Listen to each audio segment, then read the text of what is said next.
Pronto aí? Deixa eu te desmutar, que acho que você consegue sair do mudo ou não? Acho que não, né? Vê agora. Pronto. Bom, vamos lá. Deixa eu colocar aqui para gravar também. Só ver um Deixa eu negócio ver aqui, agora. só Beleza. se eu migrar um pouquinho aqui para cá ou para lá. Não, muda pouco. Tá tentando mexer no ângulo da câmera aqui, mas tudo bem. Vamos lá, tô pronto. Boa. Olá, pessoal. Eu sou Wagner Nunes, sócio fundador da Argos, responsável pela alocação de produtos, enfim, seja de fundos imobiliários, renda fixa e previdência, aqui no escritório. A gente está começando mais uma das nossas séries de conversas aqui com profissionais de mercado. Hoje a gente trouxe o Rodrigo Coelho, gestor da Vinci, de parte de fundos imobiliários, gestor do Vinci Shopping Centers. A ideia é a gente, enfim, conversar um pouco sobre o setor de fundos imobiliários, especificamente na classe de shoppings. A gente pode bater um papo também sobre setores no geral de classes de ativos em fundos imobiliários e conversar um pouco sobre conceitos, filosofias de investimento e gestão dentro da classe de ativos. Rodrigo, obrigado pelo tempo de vocês, pela, enfim, disponibilidade da conversa. Eu acho que a gente vai ter uma conversa bem legal aqui, produtiva para os clientes e ouvintes. Oi, Wagner, tudo bem? Foi um prazer aí o convite e estou à disposição aqui de vocês. Vai ser um bom bate-papo aí sobre o mercado. Obrigado. Vamos lá. Enfim, a gente começou a ver a classe de ativos fundos imobiliários voltar à moda nos últimos 2, 3 anos, né? Essa classe ficou bastante conhecida no mercado para as pessoas físicas lá para 2011, 2012. Foi o período onde a gente teve mais ofertas públicas, mais IPOs, novos surgimentos de fundos. À época, muitos fundos nasciam como monoativo, né? Enfim, era um fundo com um prédio só, com um shopping só, onde o inquilino sabia exatamente o que ele estava comprando, mas corria os riscos da concentração ali do ativo que ele comprava. Nessa onda mais recente, e aquecimento do mercado imobiliário de novo, a gente começou a ver fundos multiativos e, na verdade, enfim, que tem ali gestão ativa, onde você tem uma equipe por trás que faz a gestão desse portfólio de ativos imobiliários, comprando, vendendo, ajudando mais na locação, e isso tem trazido, teoricamente, uma vantagem competitiva para esses fundos. Queria que você comentasse um pouco onde que a Vinci se situou nisso nos últimos anos, qual que é a visão da gestora para os próximos anos também. Bacana, Wagner. Acho que você levantou um bom ponto, né? E acho que é uma visão bem clara sua e com a qual eu concordo completamente. Que existiram, vamos chamar assim, duas gerações de fundos imobiliários. E essas gerações elas foram interrompidas por um período de macroeconômico em que os juros começou a subir. Você pegou um ciclo, o fim de um ciclo imobiliário, que as locações acabaram caindo, né, os preços e as ocupações dos imóveis em geral. Então você ficou com um intervalo ali sem que tivesse, de fato, novas ofertas, né? E nesse período teve justamente uma mudança muito grande do perfil de novos fundos, né? Até talvez um fruto de um amadurecimento do nosso mercado, com algum aprendizado das próprias gestoras, em especial também dos distribuidores que vendiam os produtos, que passaram a ser um pouco mais críticos em relação aos produtos que eles colocavam no mercado. Então, com esse perfil, a gente vê novos fundos vindo ao mercado agora de forma diferente. E a Vinci sempre se propôs a ser uma gestora de gestão ativa. O nosso objetivo aqui é estar presente nas principais classes de ativos imobiliários, fazendo a gestão ativa de todos os empreendimentos. Atualmente, a gente faz a gestão de 4 fundos, todos eles já são listados. O Vinci Shopping Centers, que foi o primeiro fundo que a gente lançou. Na realidade, ele já existe desde 2014, mas ele veio ao mercado em 2017, justamente no início dessa nova geração de fundos imobiliários. Depois a gente lançou o VILG, né, que é o Vinci Logística, no final de 2018, e no ano 2019 a gente lançou o Vino, e em 2020 a gente acabou de concluir agora uma oferta do Vinci Instrumentos Financeiros, um fundo de híbrido que faz tanto a gestão de fundos quanto a alocação também em CRI. Então, nossa ideia é justamente ser um fundo de gestão ativa, porque a gente enxerga, não só porque o mercado evoluiu para esse lado, mas porque a gente sempre acreditou que é onde vão ser os fundos que vão gerar o maior valor para os investidores, né? Legal. Bom, a gente falou então um pouco até já entrando no portfólio um pouco de fundos de vocês, entrando mais até no 20 Shopping Centers, que é o que você toca especificamente, né? Queria que você comentasse como ele nasceu. A gente, enfim, vem passando no ano de 2020 por um momento bem peculiar nesse setor, de shopping centers. Como é que vocês viam e ainda veem o risco de shopping centers no âmbito mais geral, né? Enfim, a gente é um fundo de gestão ativa em shopping centers, que aí você eventualmente vai ter ali shoppings da classe A, B e C em diferentes lugares de cidades, diferentes estados. Essa diversificação, teoricamente, já ajuda a mitigar o risco da classe de ativo como um todo. Você imagina isso? Sem E dúvida. quais são esses Bom, riscos no geral, enfim, sejam eles de disrupção, e-commerce ou de pandemia, saúde? Como é que a gente consegue navegar nesse mercado? acho que falando um pouquinho do VISC, né, a gente começou a investir nele em 2014. A ideia é gerir um portfólio diversificado de ativos, espalhados aí pelo Brasil inteiro, mas sempre voltados para grandes cidades, ou em capitais, ou em regiões metropolitanas, ou em cidades com um grau de abrangência grande. Investir nessa diversificação, ela envolve também não só geografia, mas também a questão de você ter administradores diferentes, perfis de classes de ativos, né, classes A, B e C, como você mencionou. Então, toda a nossa ideia é justamente ter essa diversificação. Por ter uma diversificação, você naturalmente você está diminuindo o risco, né, para o investidor final. Quando você olha para o mercado de shoppings, né, existe um risco que hoje em dia é cada vez mais falado e comentado, né, mas que é um risco que já vinha afetando, né, os shoppings de alguma forma, né, que é o risco do e-commerce.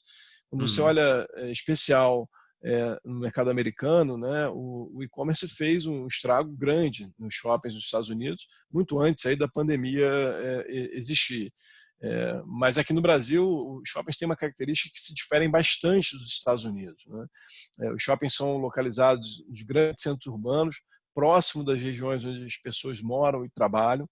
Nos Estados Unidos é muito comum você ter shoppings nos subúrbios, em que você levava 15, 20 minutos para você acessar um shopping para uma grande highway. Natural que era assim, né? Nos Estados Unidos, os shoppings foram desenvolvidos quando as grandes cidades já eram muito densas, os terrenos muito caros, então os shoppings foram desenvolvidos fora das grandes cidades e por ser um perfil diferente também de localização, o perfil do tipo de shopping é diferente nos Estados Unidos do que no Brasil, né? Lá fora, nos Estados Unidos, os shoppings têm muito mais um perfil de consumo puro, né? E muito mais voltado para o ramo de moda do que eventualmente para outras coisas que a gente tem aqui. No Brasil, a gente já vem tendo uma evolução dos shoppings, e aí vai desde a década de 90 para cá, em que a gente veio reduzindo gradativamente a relevância do consumo, venda de produtos nos shoppings como sendo a única característica de um shopping center no Brasil, né? Os shoppings no Brasil hoje, eles são não só um centro de consumo, mas também um importante centro de serviços, entretenimento e alimentação, né? Claro que a gente está vivendo um momento totalmente atípico, né? Um momento que as pessoas não estão podendo sair de casa ou com alguma restrição de sair de casa, mas na essência, né, os shoppings, por serem muito bem localizados aqui no Brasil, eles já naturalmente eram um centro de convivência e que no Brasil tem outras características que ainda são importantes, né? Por conta do clima, em muitas regiões, a questão até de um ambiente fechado com ar-condicionado, isso é algo que é Uhum. diferencial em relação a outro tipo de localização, né, de comércio de rua, ou eventualmente até comparando restaurantes que são localizados na rua. Você tem a questão da segurança, que no Brasil isso é um efeito bastante importante, e o conforto de você ir para um shopping que você sabe que você vai ter ali um estacionamento, que você vai estar com uma boa qualidade de ativos, né? Então, a gente aposta muito no longo prazo, né, que os shoppings aqui no Brasil eles têm uma capacidade de adaptação muito grande a todos esses cenários de risco de e-commerce. É claro que com o advento aí das tecnologias, né, evoluindo, a gente vê, por um lado, o e-commerce evoluindo numa velocidade mais rápida, né, é natural que seja assim, e na pandemia, obviamente, que acelerou, né, que provavelmente ia demorar 5 anos para acontecer, aconteceu talvez em 5 semanas, por uma questão de pura necessidade. Então, eu diria que o principal risco que existe para o mercado de shoppings seria o risco do e-commerce e você ter essa venda mais online e menos nos shoppings. E como é que tem sido trabalhado, né, pelos shoppings em relação a isso? Primeiro, a questão do mix que eu falei, né? O shopping não é só um ponto de compras, ele também é serviços e cada vez mais ampliando o mix de serviços, mas alimentação e lazer, que hoje, no momento, está sendo interrompida pela questão da pandemia, de você não poder estar tendo alimentação ou limitando muito a alimentação em shopping centers, mas a parte de lazer está totalmente fechada em todos os shoppings aqui no Brasil, mas que a gente acredita que, acabando essa situação, isso vai voltar a uma normalidade.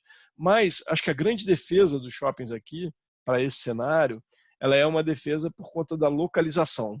Porque a localização não só propicia as pessoas irem ao shopping para outras finalidades que não você comprar, mas também para fazer parte da cadeia de distribuição de produtos. Porque quando você olha para o comércio eletrônico, o grande gargalo, o grande desafio está em você conseguir entregar a um custo acessível, a logística, a um custo acessível, num prazo que o cliente deseja aquele produto.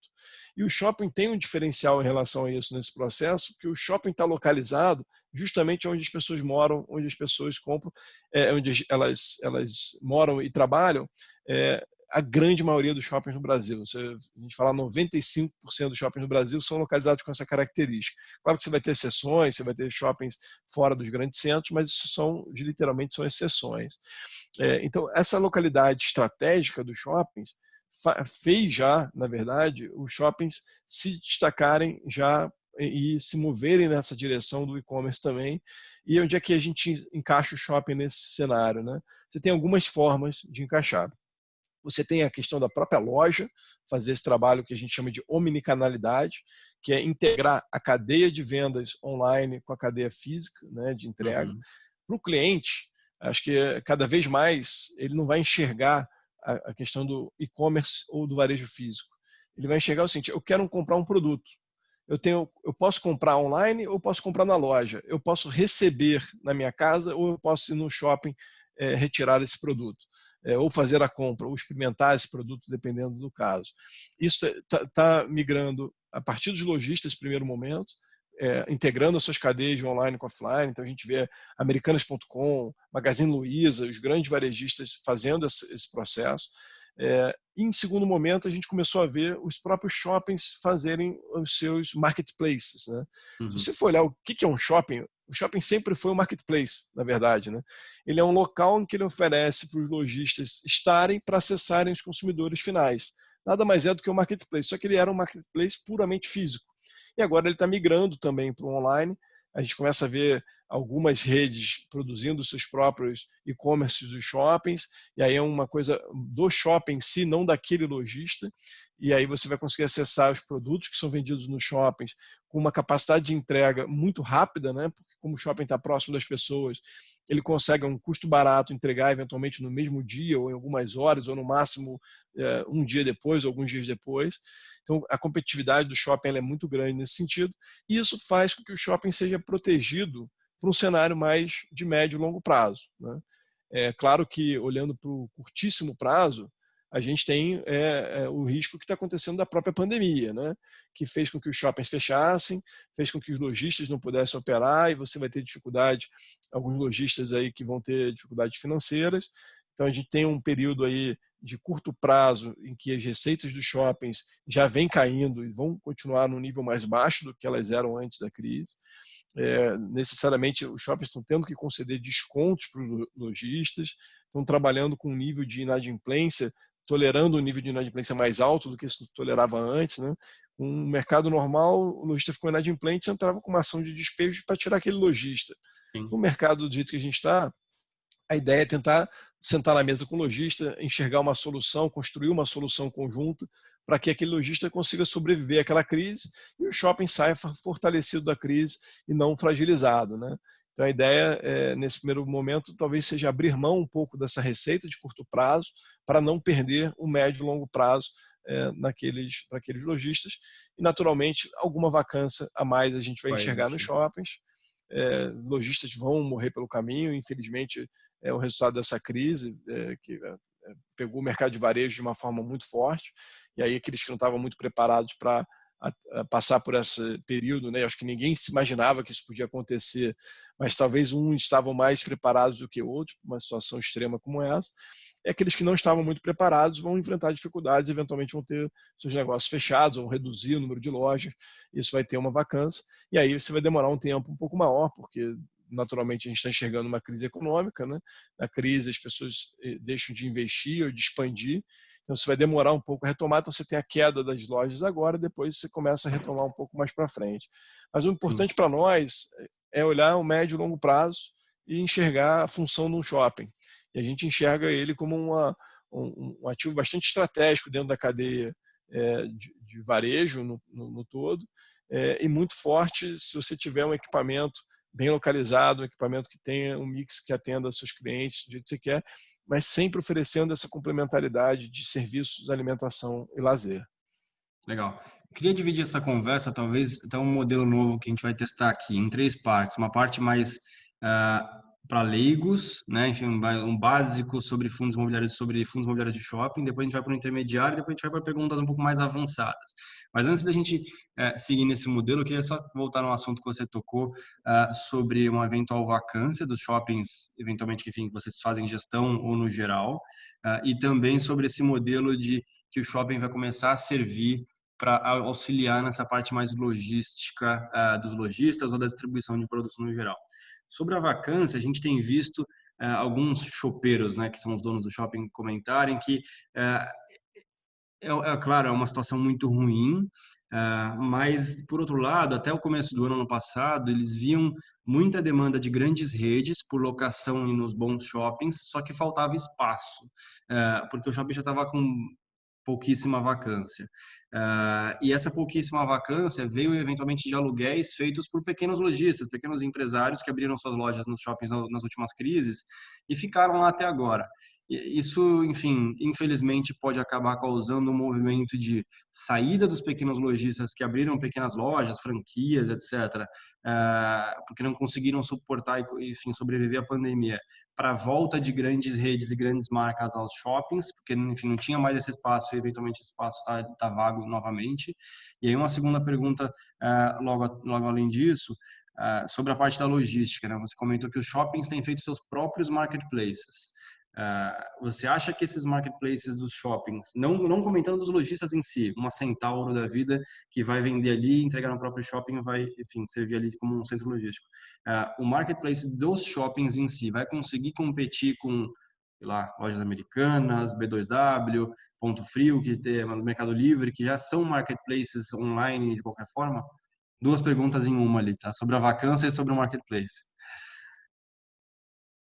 Calma aí, eu acho que você está com o microfone mutado, não? Eu aqui não estou te ouvindo. Vamos ver aqui, calma aí. Você me ouve? Eu aqui não te ouço. Deixa eu desmutar aqui a Carol e o Guilherme. O seu microfone aqui não tá, ninguém tá ouvindo. Dá uma checada aí. Ó, eu tô falando, vocês conseguem me escutar? Eu ouço a Carol. Também? Opa. Foi, acho que agora vai, Rodrigo. Vê se vocês estão me ouvindo. Pronto, foi. Opa.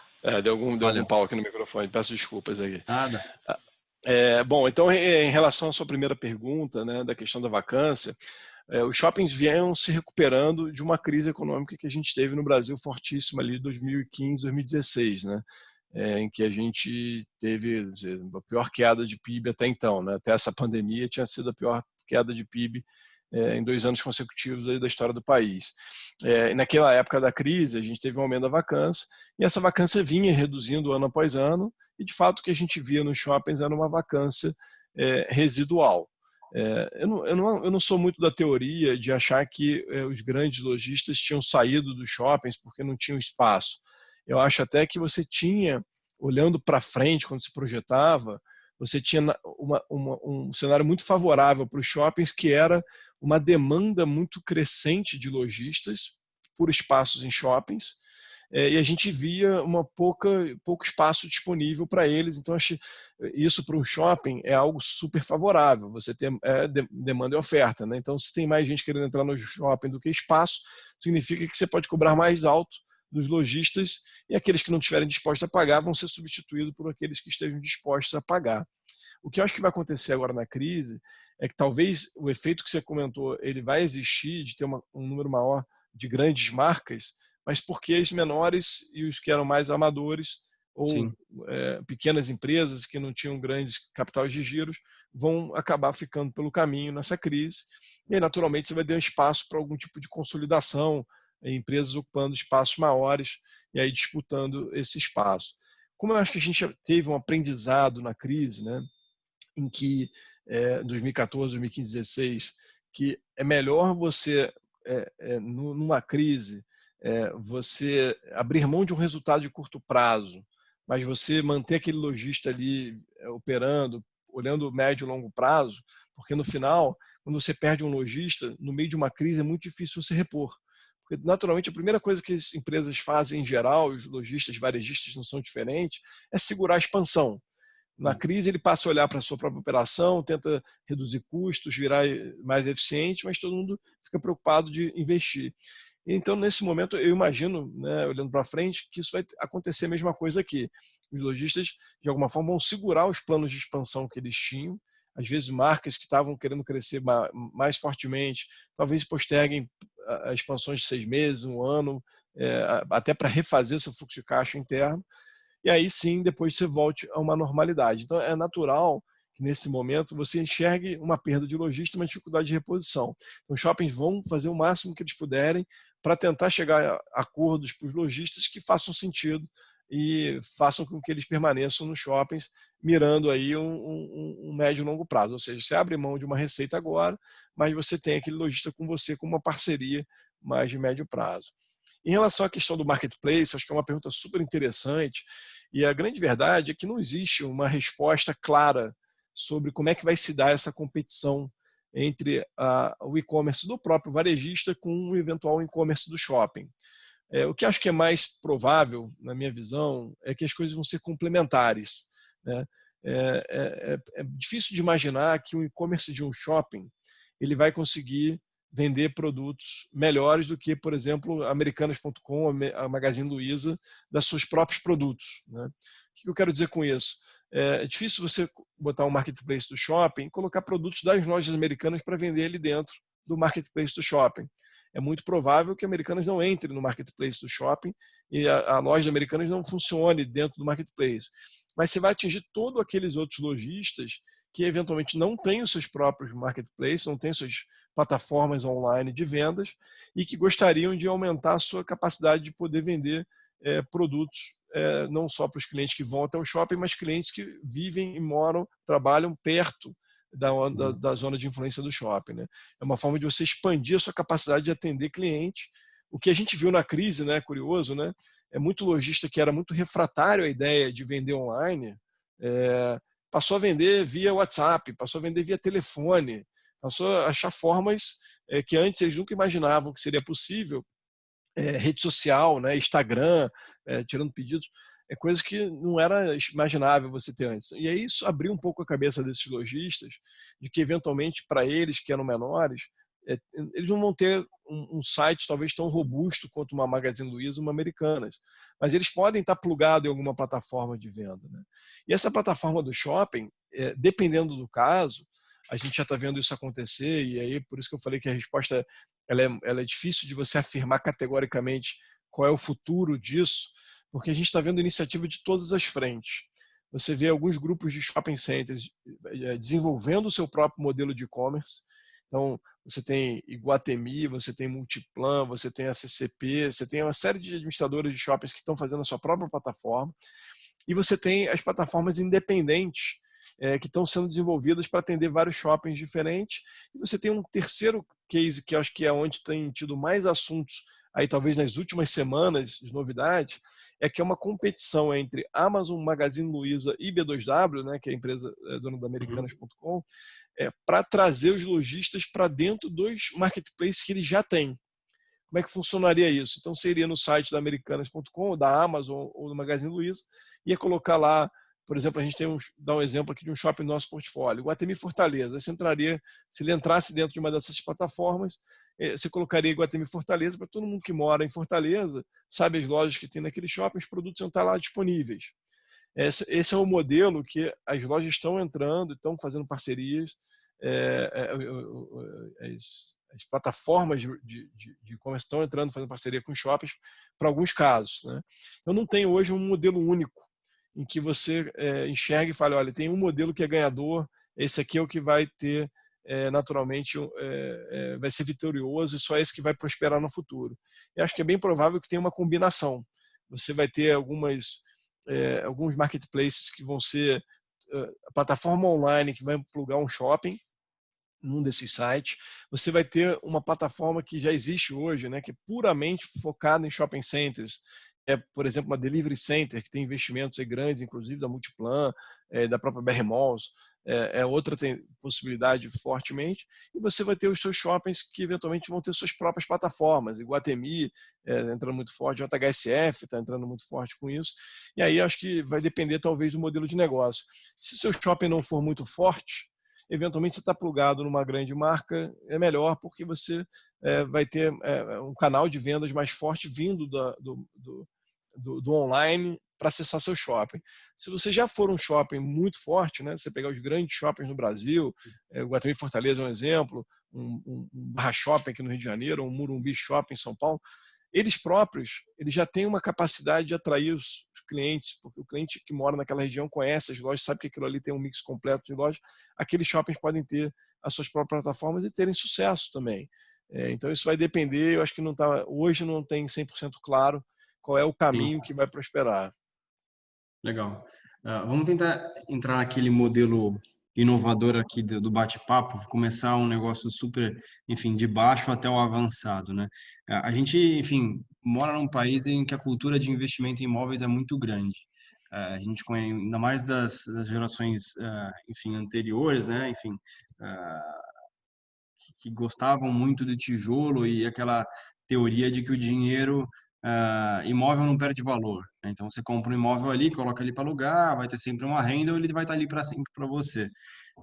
E a gente começou a ver também nos últimos anos pessoas comprando lojas em shoppings para locação. Isso também existiu. Então antigamente era só apartamento que você comprava para alugar, depois lojas de rua também virou moda você comprar para alugar, e loja em shopping para locação também passou a existir. Qual que é a diferença básica que você vê, conceitual, entre uma pessoa física colocar ali seus 500 mil reais, 300 mil reais, 1 milhão de reais, etc., num ativo imobiliário para locação, para renda, ou ela comprar um fundo imobiliário que tenha ativos dessa mesma classe? O que muda ali? Ela tem poder no imóvel, mas ela não tem poder no fundo imobiliário. A renda vem de uma fonte, a renda vem de várias fontes. Quais são os conceitos básicos ali entre os dois tipos de ativo que estão na mesma categoria? Perfeito.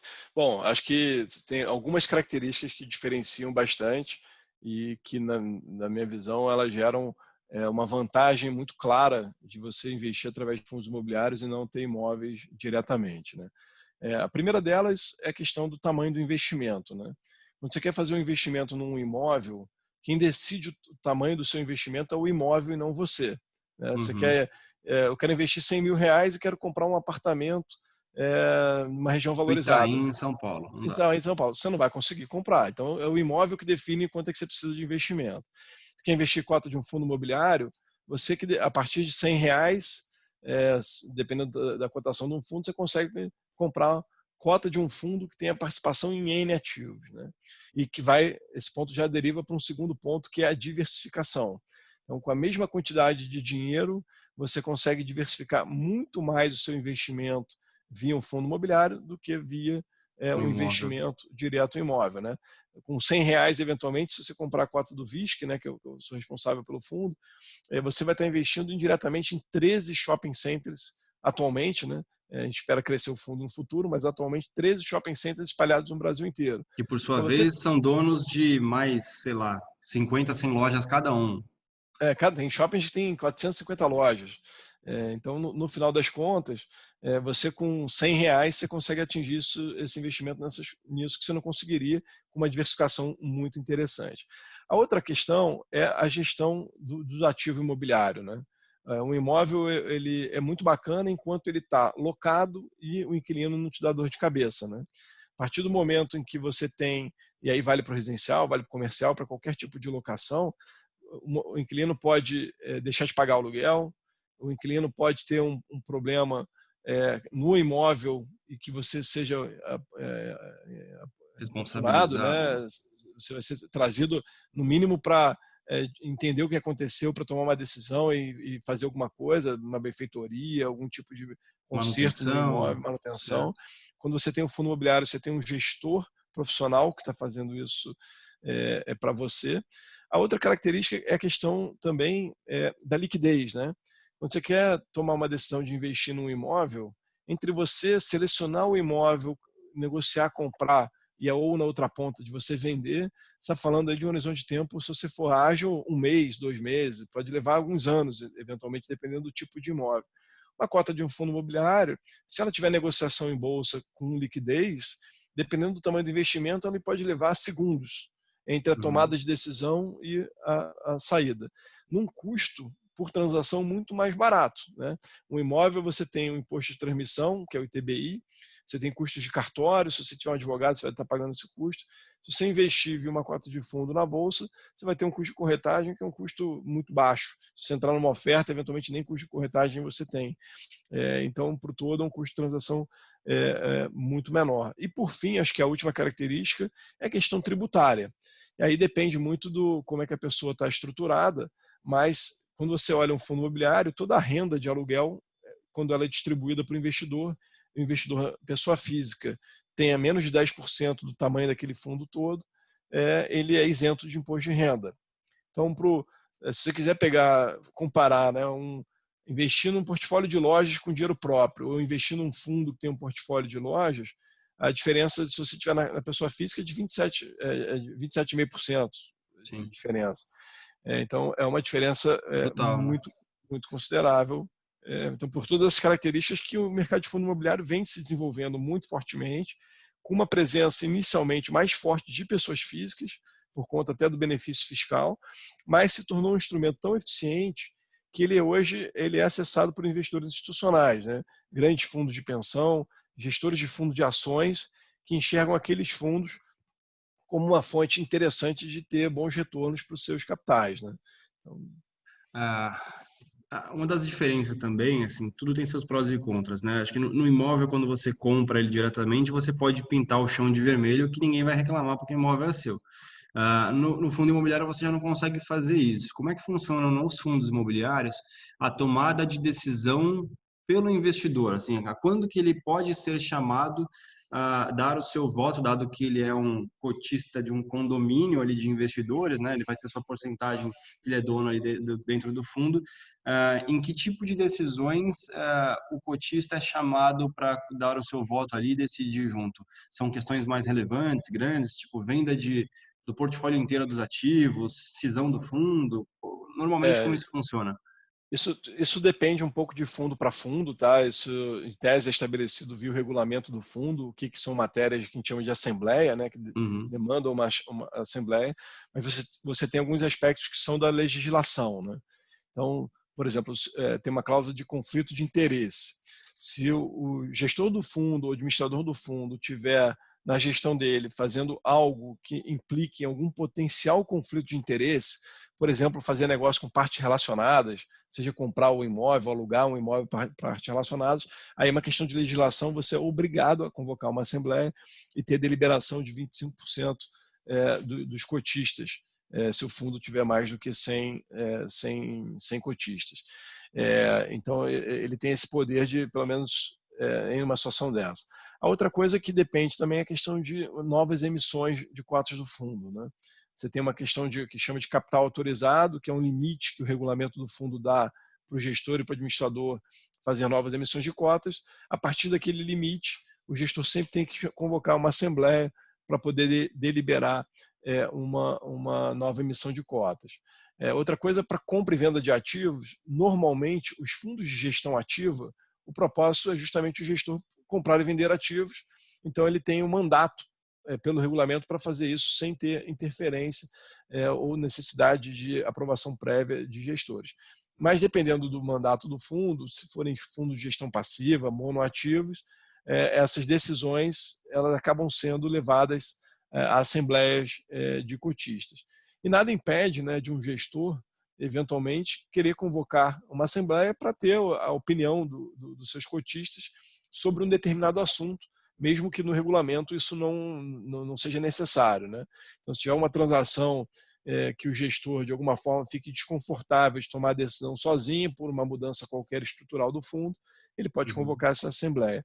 Mas as coisas do dia a dia, né, que eu acho que isso que gera muita dor de cabeça para a pessoa que investe direto em imóveis, isso tudo é uma atribuição do administrador ou do gestor, e o cotista nunca vai ser chamado a resolver um problema porque estourou um encanamento, porque deu algum problema na obra de um determinado imóvel. Isso nunca vai ter essa dor de cabeça, né? Então, claro que, como você falou, né, se ele for dono daquele imóvel, ele toma 100% das decisões daquele imóvel. Se ele for cotista de um fundo, ele tem que saber que as decisões são tomadas pelo gestor ou, por última instância, por uma assembleia que reúne todos os investidores daquele fundo. Sim, legal. O 20 Shopping Centers, que é o fundo que você faz a gestão, ele é um fundo multiativos, né, que a gente chama. Ele tem um portfólio de shoppings ali em que ele é sócio minoritário, majoritário, via de regra minoritário, certo? Hoje a gente tem um ativo que a gente é majoritário, que é o Prudent Shopping, tem 100%. A ideia do fundo é até poder ser majoritário, minoritário, a gente tem esse mandato aberto. Flexível. E a gente tem intenção de ter uma boa mescla entre os dois. Legal. Atualmente a gente tem mais participações minoritárias. Legal. E aí, para a pessoa física, a sensação que eventualmente alguns clientes nos dão quando a gente conversa com eles, assim, quando é um fundo monoativo, monoinquilino, talvez a análise fique mais fácil, né? Porque você tem ali, pô, eu consigo entender qual que é o risco de crédito desse meu inquilino, né, que está alugando de mim esse imóvel, e eu sei exatamente este imóvel aqui, quanto por metro quadrado eu estou pagando nele. Quando você começa a se tornar um fundo multiativo, multi-inquilinos, você tem ali 12 shoppings, 15 shoppings diferentes. Um eventualmente pode estar sendo negociado num preço por metro quadrado, né, mais caro, outro mais barato, só que você tem que começar a olhar o pacote como um todo. E aí, como que uma pessoa física ou até um investidor institucional, ele pode analisar isso para tomar uma decisão de investimento? Ele olha pela receita que todo esse pacote de ativos dá, ele olha pelo preço médio de aluguel que esses shoppings cobram, pela vacância, e aí o que a gente chama de yield, né? Yield é, enfim, o rendimento sobre o preço que você paga, o aluguel que você recebe dado o preço que você paga no ativo. É isso que ele tem que olhar, enfim, quais são as variáveis mais importantes para você analisar no multi-ativos, multi-inquilino? Eu acho que essa análise, né, ela vai depender do grau de profundidade que o investidor quiser ir para fazer uma análise, né? Ele pode até o nível de granularidade tentar precificar cada um dos ativos que compõem o portfólio do fundo, e aí fazer a soma dos ativos como um todo e ver se o valor total do fundo se bate ou não com o que está negociado em mercado. Mas tem algumas ferramentas que são mais simples, né, que a gente consegue fazer até para uma primeira análise, um filtro inicial funciona muito bem, né? Essa questão da análise dos resultados, que acaba levando um pouco da análise do yield, como você mencionou, né?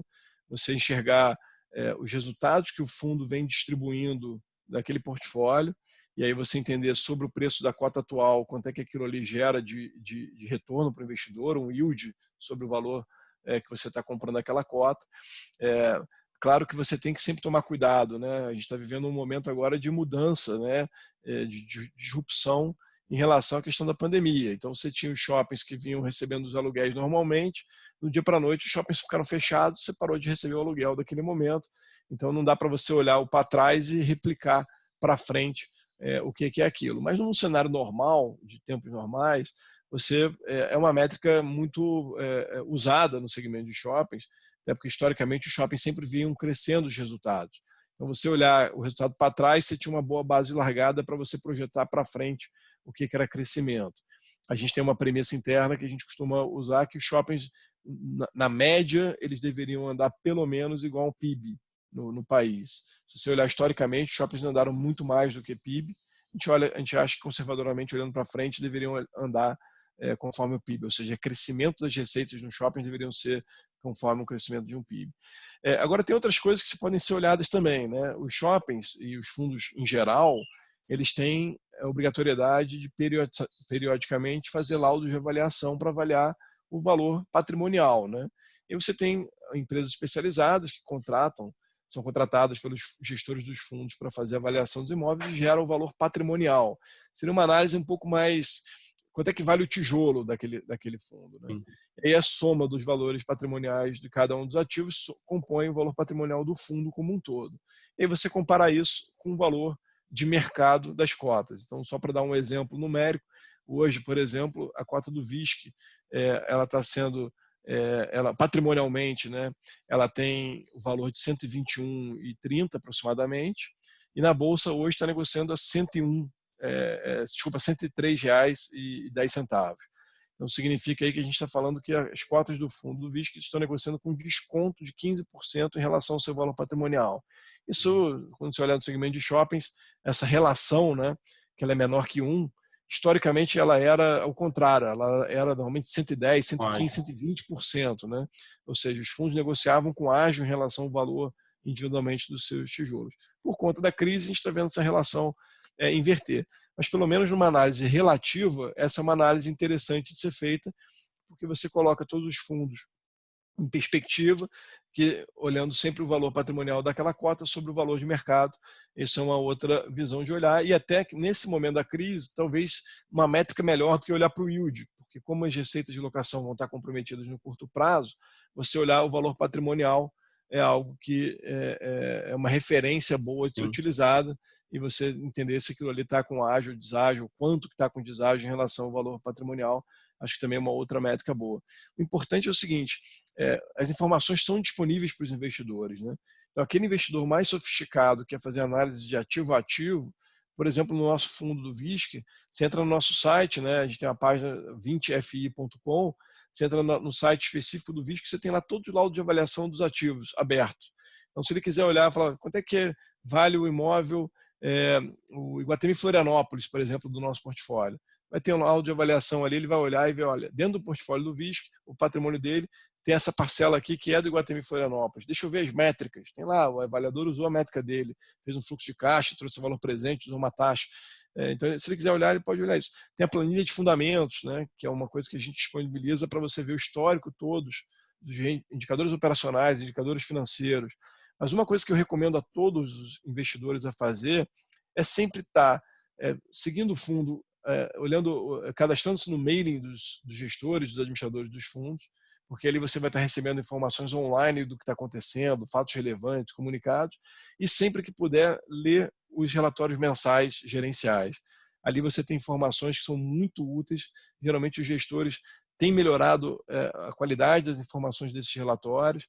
Naquele relatório ali, que às vezes tem entre 5 a 15 páginas, dependendo do tamanho do fundo, ele vai ter informação, uma boa visão sobre o que está acontecendo, sobre o resultado daquele mês, sobre a perspectiva. Se tiver algum acontecimento fora do normal, ali você vai ter alguma explicação do que está acontecendo ali.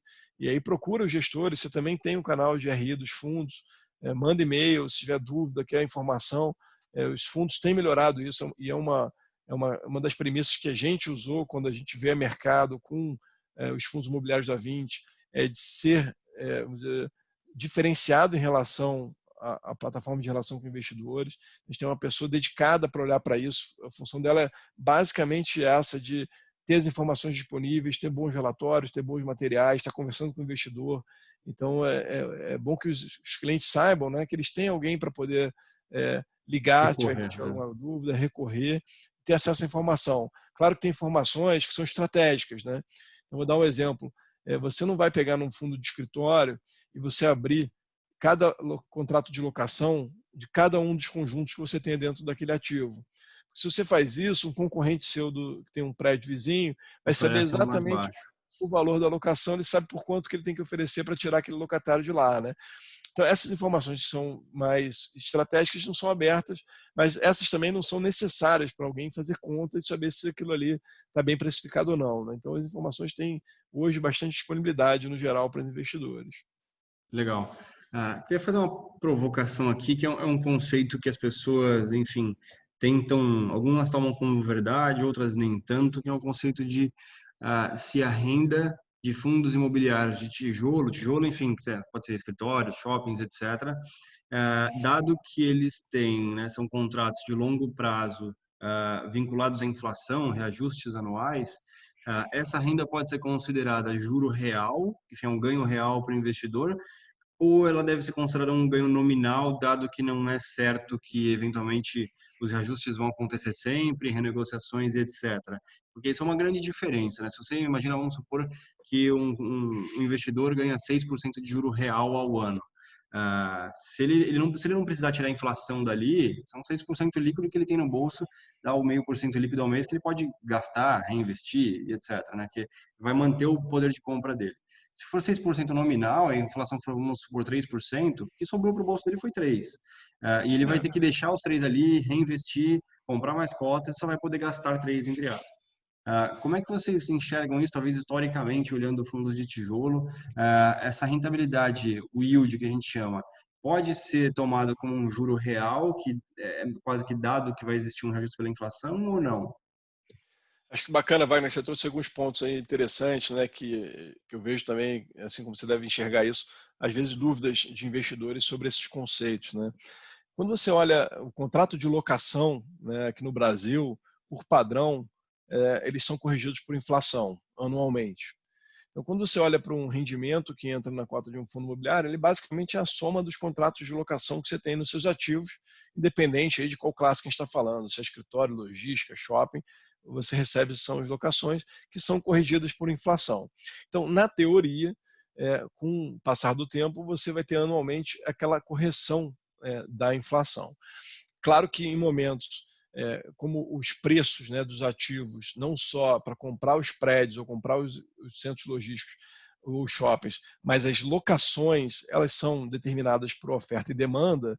No momento que você está com uma demanda muito aquecida, você vê um incremento de aluguel até às vezes acima da inflação. Em momentos de crise, quando você tem muita oferta e pouca demanda, por mais que no contrato esteja previsto que você tenha um direito a cobrar uma inflação ali, a correção da inflação, aquele locatário pode simplesmente sair do contrato, denunciar o contrato e procurar um outro lugar para estabelecer. Então a gente vê que em períodos de crise os aluguéis caem de fato, né? Então é importante o investidor olhar e saber que é uma renda variável, não só porque a cota do fundo varia, como aquelas locações que estão ali dentro também estão sujeitos a padrões de mercado. Isso vale para você ter um imóvel na física ou você ter um imóvel via cota de fundo imobiliário. Agora, quando você olha para o médio e longo prazo, você vê que historicamente as locações sempre crescem em imóveis comerciais acima de inflação. Então, a inflação deveria ser um critério base. Mas eu queria só chamar a atenção para um conceito, né, que as pessoas às vezes confundem um título que você compra de renda fixa, que ele é indexado à inflação mais alguma coisa, para um aluguel que você tem um valor corrigido por inflação, né? Uhum. Então, se você tem um título que comprou por 100, um título que dá inflação mais 6% ao ano, e for de um ano, no ano seguinte você vai ganhar o 100, vai receber de volta o principal que você investiu 100, você vai ter os 6% e mais a inflação. Então você vai ter aí, se a inflação for 3%, grosso modo, você vai ter 106 mais 3, 109. Num fundo, num contrato de locação, o que é o pressuposto, né? O principal, né, que seria o 100 que você investiu, é o quanto você pagou pelo imóvel. Esse imóvel, o valor dele também deveria crescer conforme a inflação.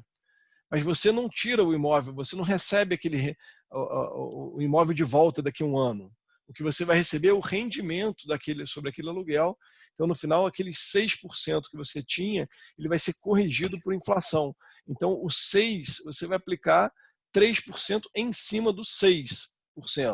Então, se você estiver falando aqui uma conta bem de padeiro aqui, 3,18%. 6,18%, desculpa, você vai ter no ano seguinte. No ano seguinte. Mas o seu imóvel, o seu Também se patrimônio, valorizou ali. valorizou a inflação. Então, o 100 também não vale mais 100, ele vale 103. Se nada mais tiver acontecido, deveria ter. Só que como você não vende o imóvel depois de um ano, você não vai ter aquele dinheiro naquele momento. Mas as cotas do fundo deveriam andar conforme a inflação também.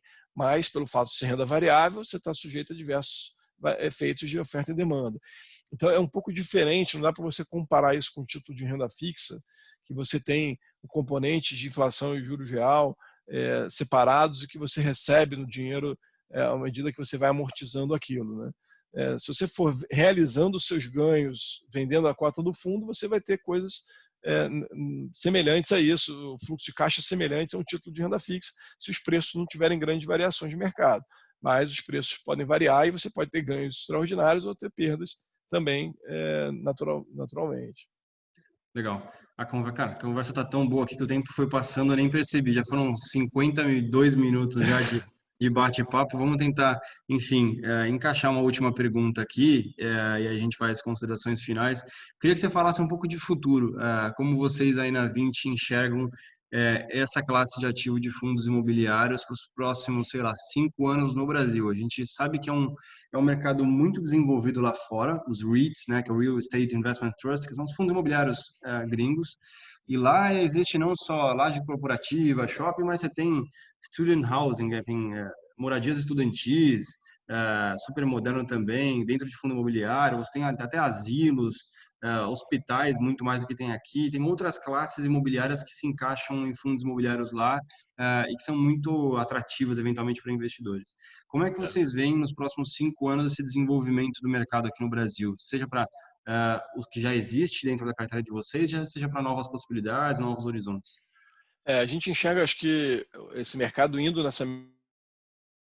O mercado americano é um mercado de década de 70, né? O mercado brasileiro, a legislação é de 90 e com o grande desenvolvimento da legislação na década de 2000. Então, a gente está muito distante ainda da maturidade que existe no mercado americano. Mas a gente enxerga que cada vez mais vão ter mais fundos maiores, os fundos individualmente eles vão ser mais relevantes. Hoje no Brasil você tem um número de fundos muito grande, mas o volume individualmente de cada fundo não é tão grande quando você compara com o mercado externo. A gente acredita que daqui para frente os próprios fundos existentes eles vão ficar cada vez maiores ou vai passar por um período de consolidação em que alguns fundos vão se juntar, algum gestor vai comprar outro fundo monoativo existente e tudo mais. As classes de ativos elas vão expandir naturalmente.